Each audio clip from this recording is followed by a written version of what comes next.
Hi, it's Carmen Nardini. I am coming to you today to read for the 52-week Bible study for Monday, Numbers 17 through 20. 17. Then the Lord said to Moses, "Tell the people of Israel that each of their tribal chiefs is to bring you a wooden rod with his name inscribed upon it. Aaron's name is to be on the rod of the tribe of Levi. Put these rods in the inner room of the tabernacle where I meet with you, in front of the ark."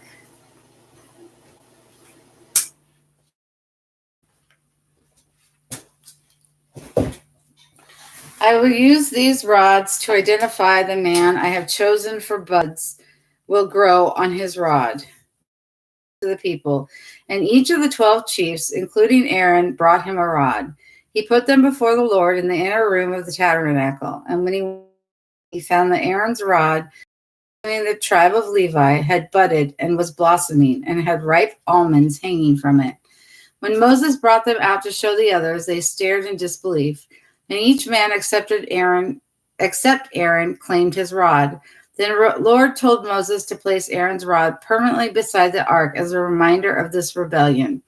He was to bring it out and show it to the people again if there were any further complaints about Aaron's authority. This would ward off further catastrophe to the people. So Moses did as the Lord commanded him. The people of Israel only grumbled the more. "We are as good as dead," they whined. "Everyone who even comes close to the tabernacle dies. Must we all perish?" 18. The Lord now spoke to Aaron. "You and your sons and your family are responsible for any desecration of the sanctuary," he said, "and will be held liable for any in your priestly work. Your kinsmen, the tribe of Levi, are your assistants, but only you and your sons may perform the sacred duties in the tabernacle itself.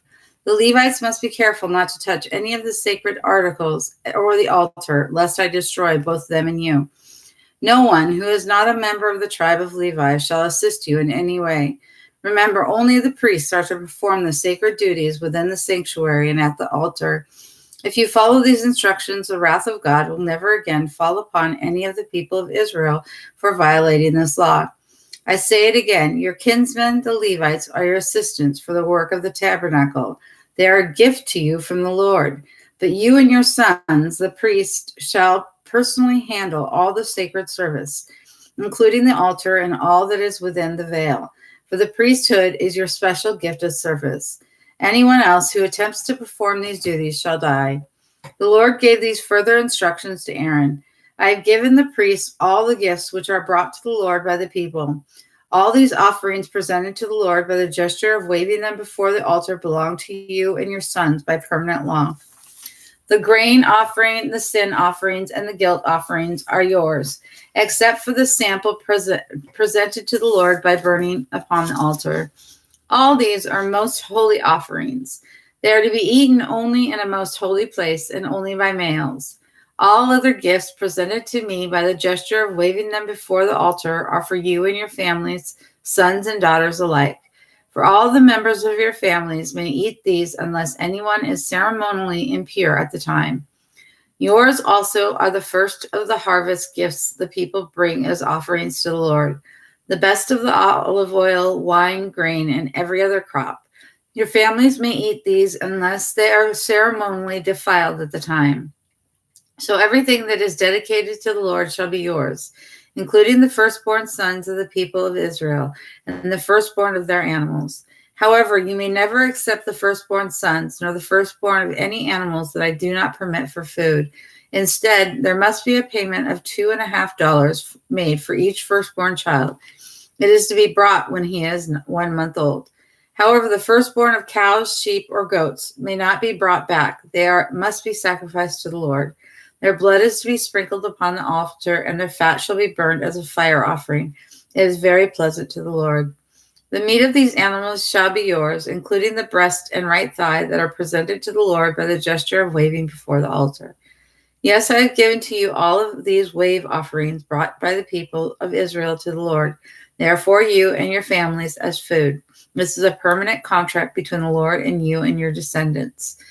You priests may own no property, nor have any other income, for I am all that you need.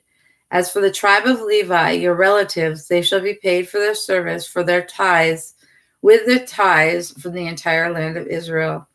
From now on, Israelites other than the priests and Levites shall not enter the sanctuary, lest they be judged guilty and die. Only the Levites shall do the work there, and they shall be guilty if they fail. This is a permanent law among you, that the Levites shall own no property in Israel, for the people's tithes offered to the Lord by the gesture of waving before the altar shall belong to the Levites. These are their inheritance, and so they have no need for property. The Lord also said to Moses, tell the Levites to give to the Lord a tenth of the tithes they receive, a tithe of the tithe to be presented to the Lord by the gesture of waving before the altar. The Lord will consider this as your first of the harvest offering to him of grain and wine, as though it were from your own property. This tithe of the tithe shall be selected from the choicest part of the tithes you receive as the Lord's portion, and shall be given to Aaron the priest. It shall be credited to you just as though it were from your own threshing floor and winepress. Aaron and his sons and their families may eat it in their homes or anywhere they wish, for it is their compensation for their service in the tabernacle. You Levites will not be held guilty. Give the best tenth to the priest. If you then give the best tenth to the priests. You Levites will not be held guilty for accepting the Lord's tithes if you then give the best to the priest. But beware that you do not treat the holy gifts of the people of Israel as though they were common, lest you die. 19. The Lord said to Moses and Aaron, here is another of my laws. Tell the people of Israel to bring you a red heifer without defect, one that has never been yoked. Give her to Eleazar the priest, and he shall take her outside the camp, and someone shall kill her as he watches. Eleazar shall take some of her blood upon his finger and sprinkle it 7 times towards the front of the tabernacle. Then someone shall burn the heifer as he watches, her hide, meat, blood, and dung. Eleazar shall take cedar wood and hyssop branches and scarlet thread and throw them into the burning pile. Then he must wash his clothes and bathe, and afterwards return to the camp and be ceremonially defiled until the evening. And the one who burns the animal must wash his clothes and bathe, and he too shall be defiled until evening. Then someone who is not ceremonially defiled shall gather up the ashes of the heifer and place them in some purified place outside the camp, where they shall be kept for the people of Israel as a source of water for the purification ceremonies for removal of sin. And the one who gathers up the ashes of the heifer must wash his clothes and be defiled until evening. This is a permanent law for the benefit of the people of Israel and any foreigners living among them. Anyone who touches a dead human body shall be defiled for 7 days, and must purify himself the 3rd and 7th day with water. Run through the ashes of the red heifer. Then he will be purified. But if he does not do this on the 3rd day, he will continue to be defiled even after the 7th day. Anyone who touches a dead person and does not purify himself in the manner specified has defiled the tabernacle of the Lord, and shall be excommunicated from Israel. The cleansing water was not sprinkled upon him, so the defilement continues. When a man dies in a tent, these are the various regulations. Everyone who enters the tent and those who are in it at the time shall be defiled 7 days. Any container in the tent without a lid over it is defiled. If someone out in the field touches the corpse of someone who has been killed in battle or who has died in any other way, or if he even touches a bone or a grave, he shall be defiled for 7 days. To become purified again, ashes from the red heifer's sin offering are to be added to spring water in a kettle. Then a person who is not defiled shall take hyssop branches and dip them into the water and sprinkle the water upon the tent and upon all the pots and pans in the tent and upon anyone who has been defiled by being in the tent, or by touching a bone, or touching someone who has been killed, or is otherwise dead, or has touched a grave. This shall take place on the 3rd and 7th days. Then the defiled person must wash his clothes and bathe himself, and that evening he will be out from under the defilement. But anyone who is defiled and doesn't purify himself shall be excommunicated. For he has defiled the sanctuary of the Lord, and the water to cleanse him has not been sprinkled upon him, so he remains defiled. This is a permanent law. The man who sprinkles the water must afterwards wash his clothes, and anyone touching the water shall be defiled until evening. And anything a defiled person touches shall be defiled until evening. 20. The people of Israel arrived in the wilderness of Zin in April and camped at Kadesh, where Miriam died and was buried. There was not enough water to drink at that place, so the people again rebelled against Moses and Aaron. A great mob formed, and they held a protest meeting. Would that we had died with our dear brothers the Lord killed, they shouted at Moses. You have deliberately brought us into this wilderness to get rid of us, along with your flocks and herds. Why did you ever make us leave Egypt and bring us here to this evil place? Where is the fertile land of wondrous crops, the figs, vines, and pomegranates you told us about? Why, there isn't even water enough to drink.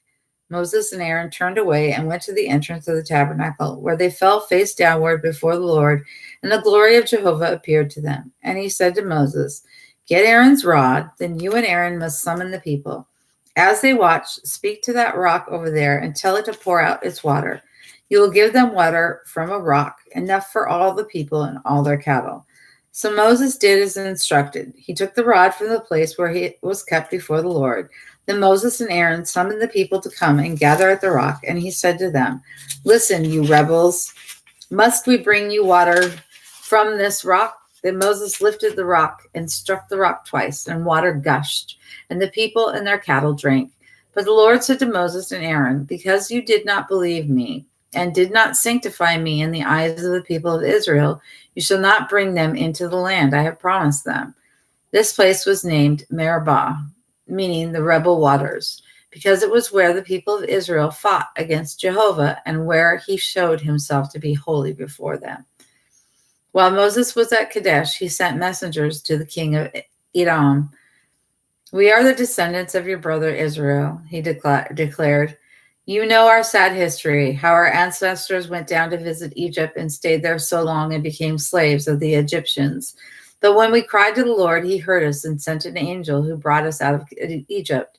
And now we are here at Kadesh, encamped on the borders of your land. Please let us pass through your country.